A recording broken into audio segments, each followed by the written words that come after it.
Hallo en welkom by The Answer Series se natuurwetenskappe video's gebaseer op ons studiegidse. In hierdie video gaan ons voort om te kyk na hoe gelaaide voorwerpe mekaar beïnvloed. In die vorige video het ons geleer dat gelaaide voorwerpe mekaar kan aantrek of afstoot afhangende van of hulle gelyksoortige of ongelyksoortige ladings het. Ons het ook gekyk na hoe ons statiese elektrisiteit op voorwerpe kan opwek deur middel van wrywing, soos wanneer 'n ballon die wolvesels van 'n trei laat regop staan nadat wrywing ongelyksoortige ladings op die oppervlakte van albei hierdie voorwerpe geskep het. Gelaaide voorwerpe kan dikwels ook die verspreiding van ladings in 'n neutrale voorwerp beïnvloed. En dis baie soortgelyk aan wat tydens statiese ontlading in weerligstorms gebeur.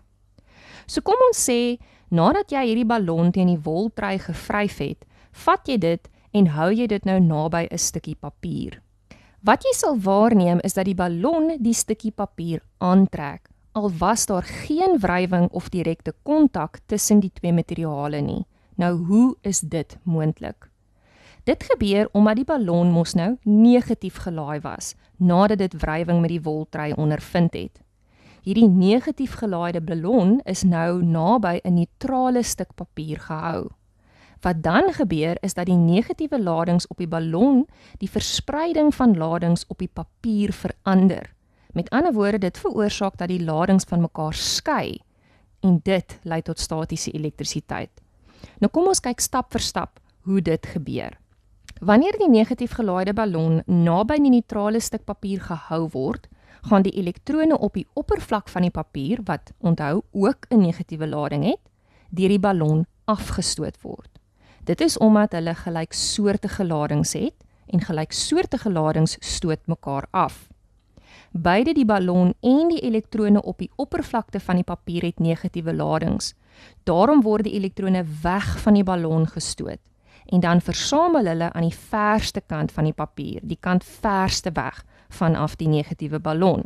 Die kant van die papier wat die verste van die ballon af is, gaan nou 'n negatiewe lading hê. So dit beteken dan dat die kant van die papier wat naaste aan die ballon is, weer 'n algehele positiewe lading sal hê. Protone kan nie beweeg nie, is net die elektrone. So die protone bly oor nadat die elektrone geskuif het en dan beteken dit daai kant van die papier het nou 'n algehele positiewe lading. Die ladings op die oppervlak van die papier is dus nou geskei en anders versprei as voorheen.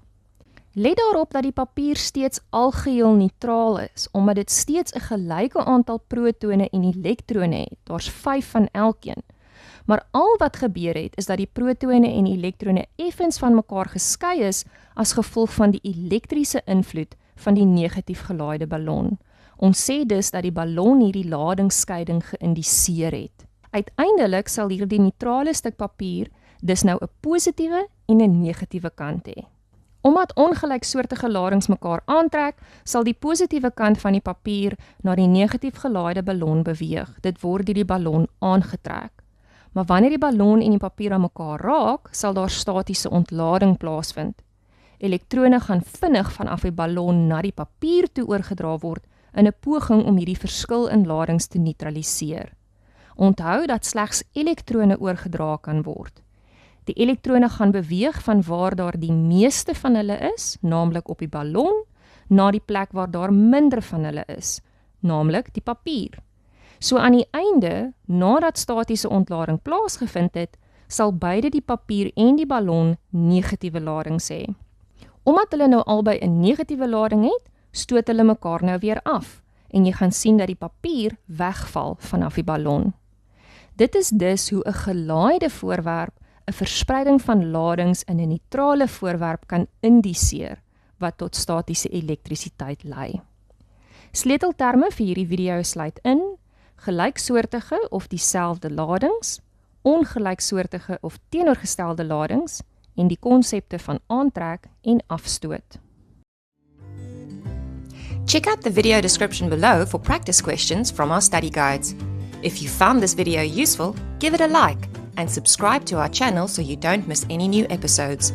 Follow us on Instagram or Facebook to stay on top of the latest TAS news and launches.